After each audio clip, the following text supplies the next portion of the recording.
nice to be here. He did tell you a little bit about our experiences this morning. This is our second stop, but we actually approached the airports 4 times. I'm so glad to see so many out on a nice cold winter day. But I was told that one of the issues that we were to address is that of family values and the importance of the family. That's not too difficult for me to talk about the importance of the family, seeing that I have a rather large family. My wife and I have 5 children. We have 18 grandchildren and 14 great-great-grandchildren. And I've been married for 52 years. So marriage and family is obviously a very important issue for us. You know, there was something that happened early in my campaigns in Texas, is that my wife came up with this idea.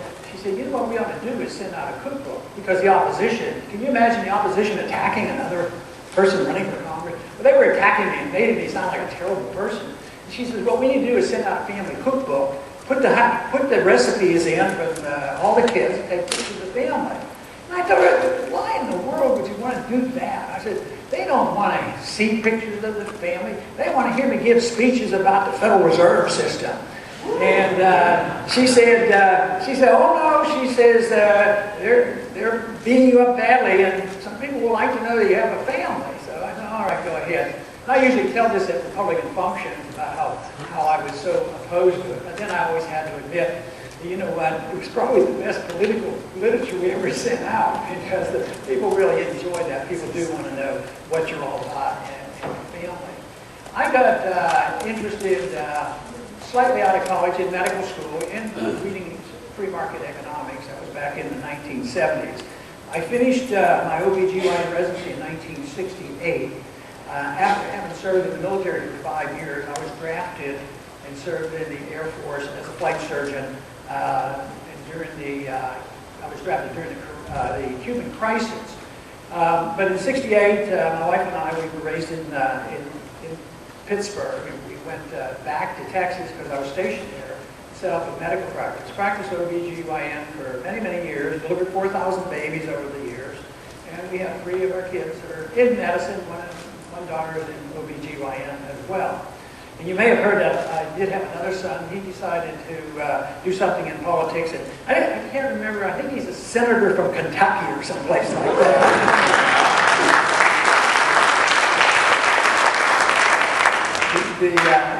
So that's been pretty nice and exciting for all of us. But when thinking about politics and thinking about the importance of family, I think about the story in the Old Testament. I think it's very important to help me understand the importance of family. And that has to do with Samuel. In 1 Samuel chapter 8, it tells a story about when the Israelites came to Samuel and said, we want a king. We need a king. We need a king to take care of us. And Samuel argued with them wholeheartedly and said, no, that is not what we're doing. Now, the one thing interesting I find about this is that it's sort of ironic or just a coincidence. But, you know, it's Samuel 1, chapter 8. I keep thinking, Article 1, Section 8. And anybody who knows the Constitution, Article 1, Section 8 is a really good part of the Constitution. It strictly limits the Congress to doing about 20 things, and the rest of them are supposed to do. But when the people and the elders came to Samuel and said, what we need is a king. And Samuel considered this an affront to the belief that they already had a king. God was their king. When they left, when Moses took the Israelites out of Egypt, they got rid of the Pharaoh and God became their king. But they always argued, and there was always a movement to have idols and others. But then they had a period of time where the judges were the leader of the state.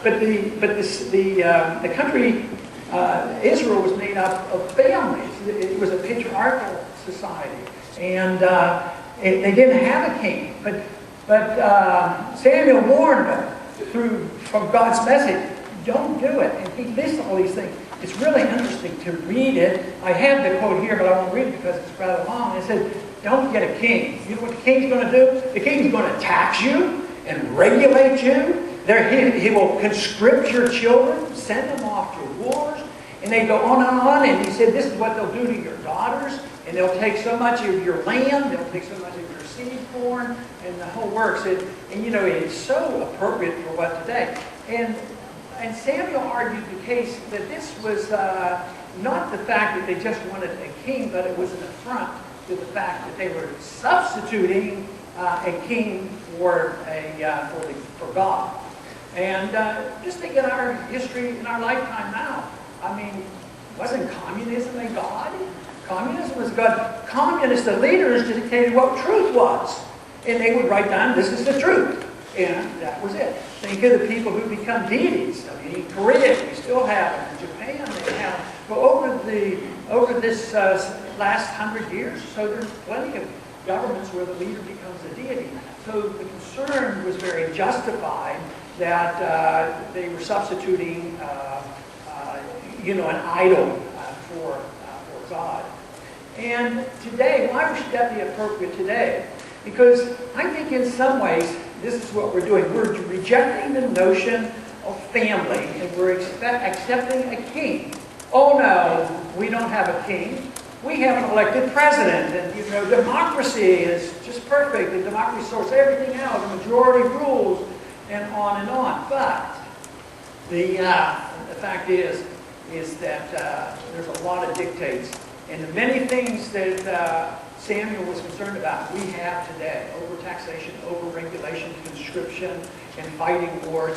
And even in that passage, they talk about how they fought wars, because the Israelites had to fight a lot of wars.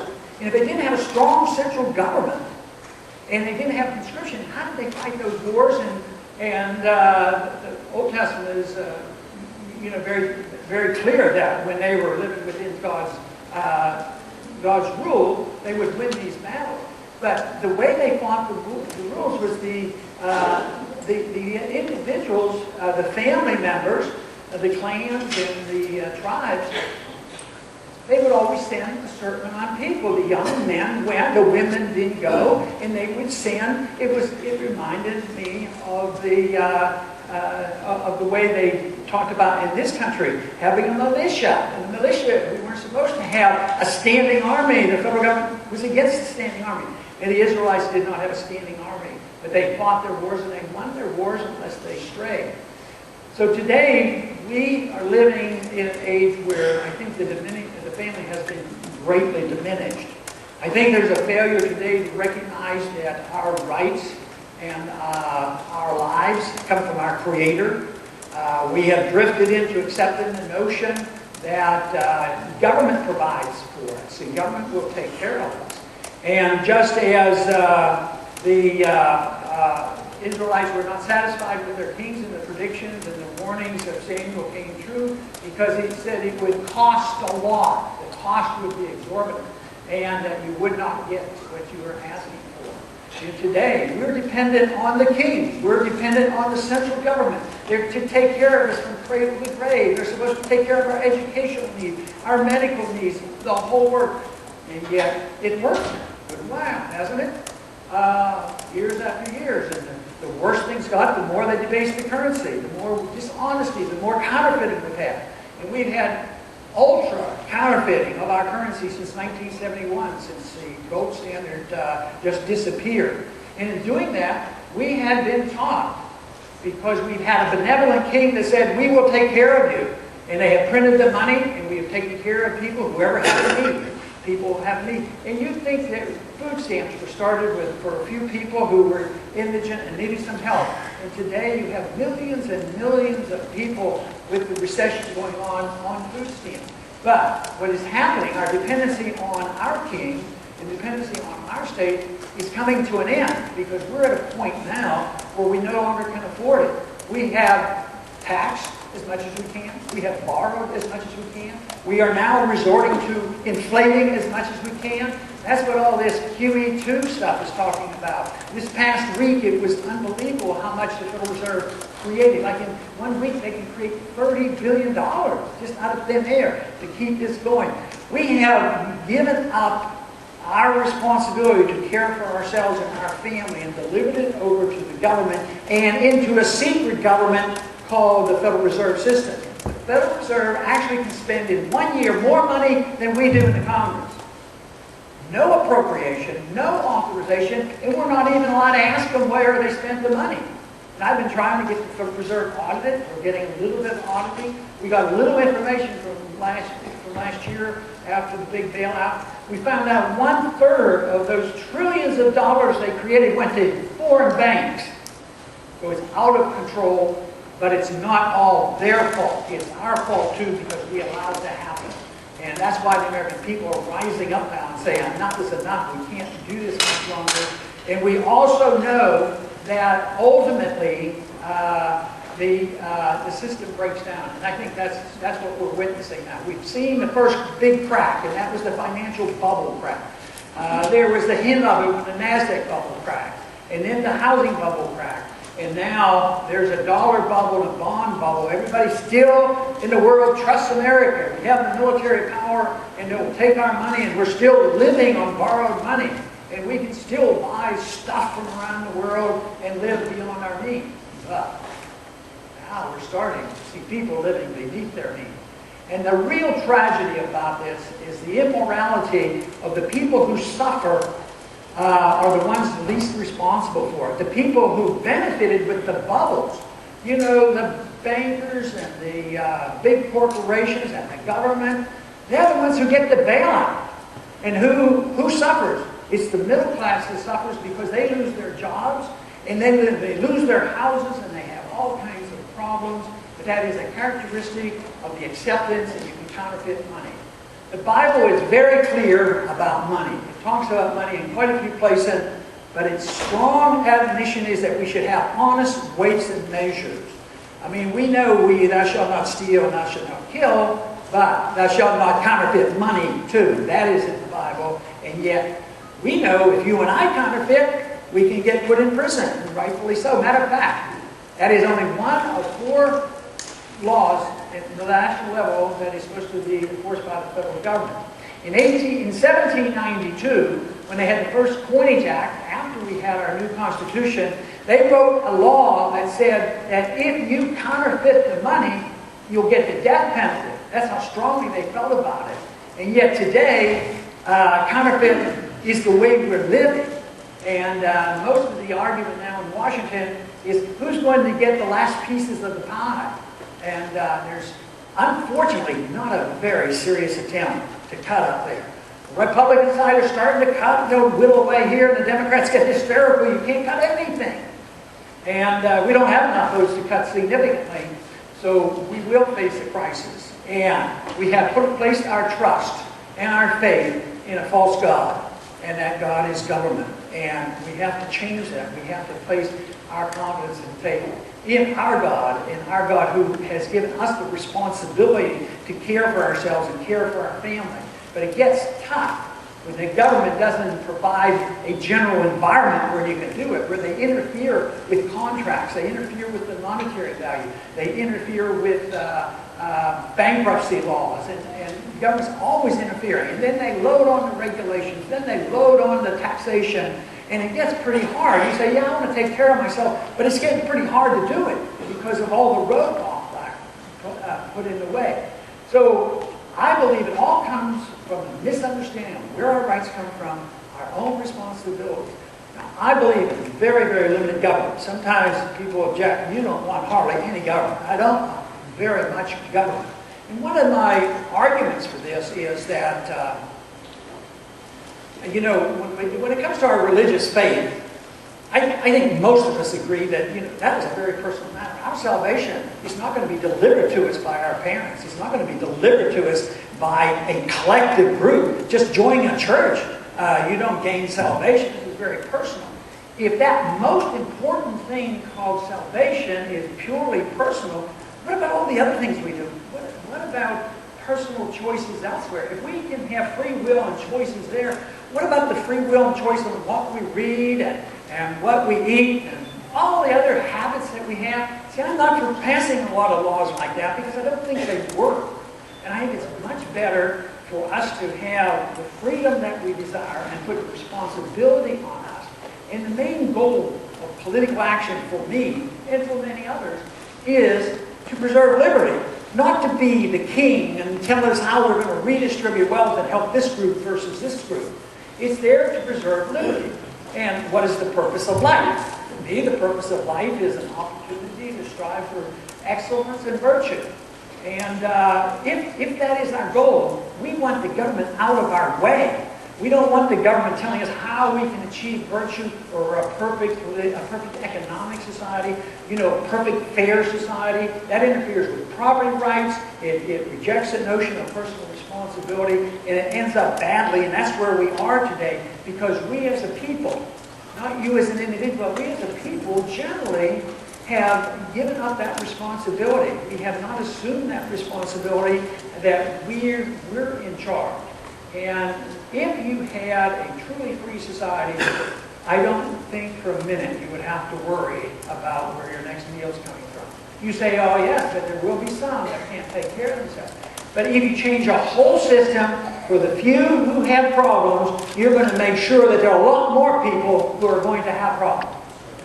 And that, I think, is what's happening today.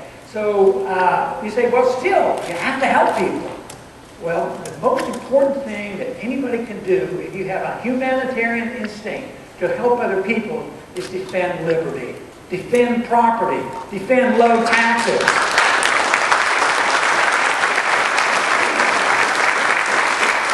And even those who refuse to give their money away to help the poor do no harm. Because for them to make money in a free society, they have to provide you a service or a good that you can vote for or you can reject.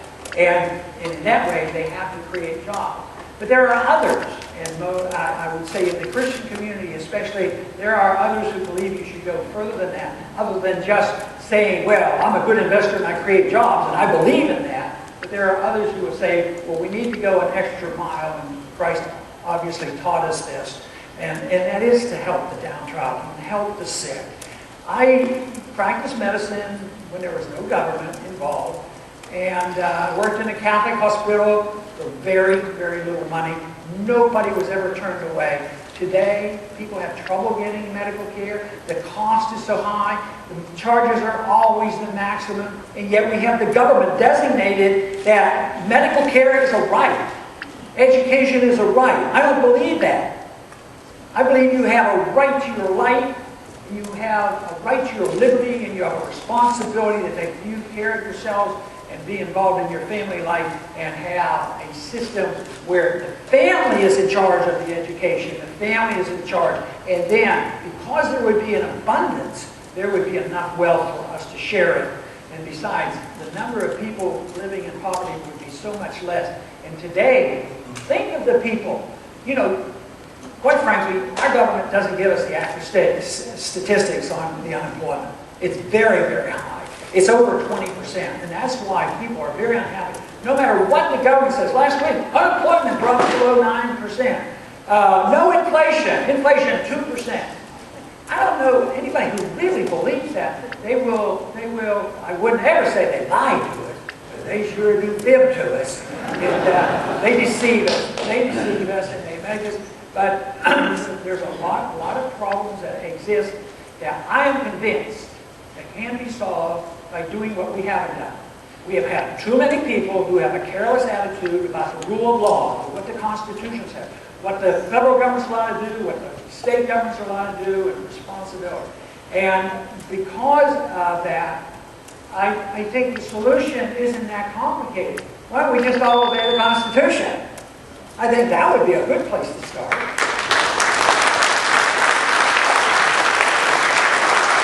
So we have a lot of disagreements there because we have been taught too often in our schools.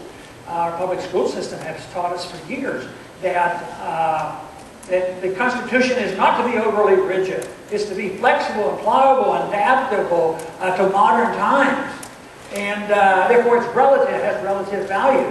I say, well, yes, the founders took care of that. They knew it wouldn't be overly rigid because they allow you to amend it. Oh yeah, but that takes too long.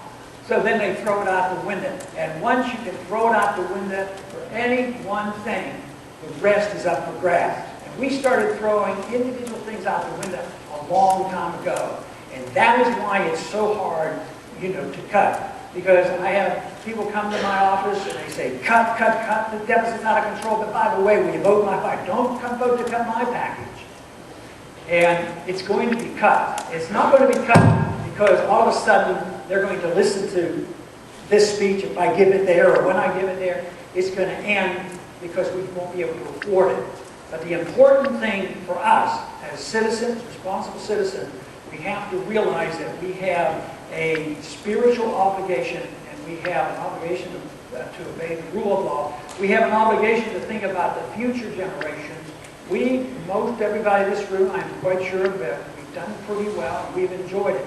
But I think most people here are starting to realize there's nothing going to guarantee that our kids that are going to school right now or getting out of college and can't get a job, it's going to last forever.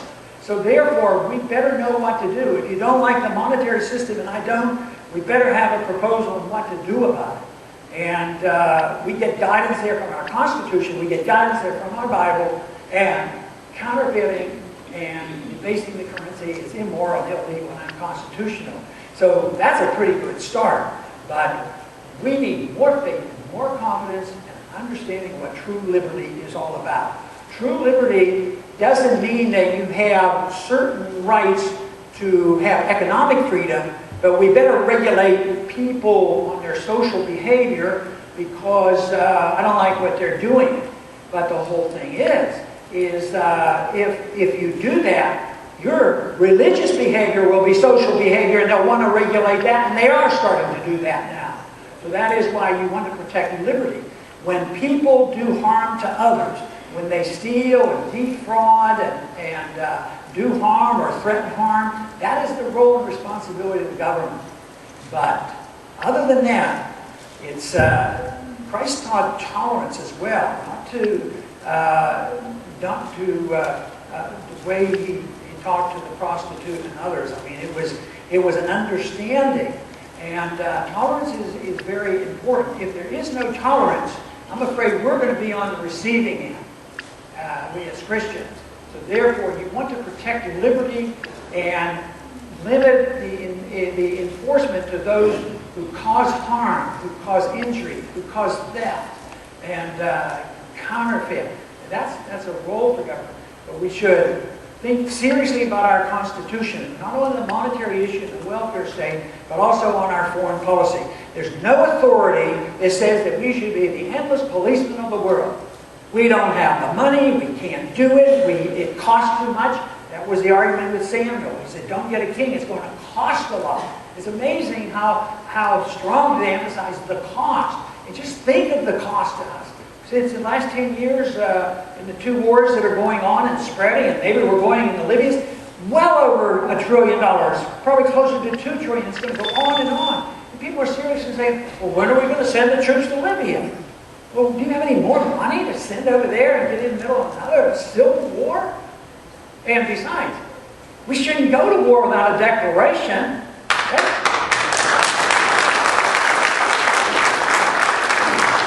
I think we wouldn't be fighting so many wars and we'd get on a lot sooner if you had a true need. You declared a war.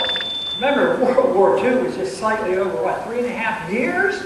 And that was accomplished because the enemy was known, the declaration was there, and everybody was behind it. And here we are. I mean, Vietnam lingered, Korea lingered, we're still in Korea, and here we're in Afghanistan. Haven't we read history, the recent history, the downfall of the Soviet system? I mean, we as a people have to wake up, or are we going to wait until we're totally bankrupt and the troops will come home because we won't be able to pay them? But the transition can be tough. That is what my struggle is for. Make sure, because I do anticipate that things will get tougher, and we as people will have to make a decision on what we want. What do we want the role of government to be?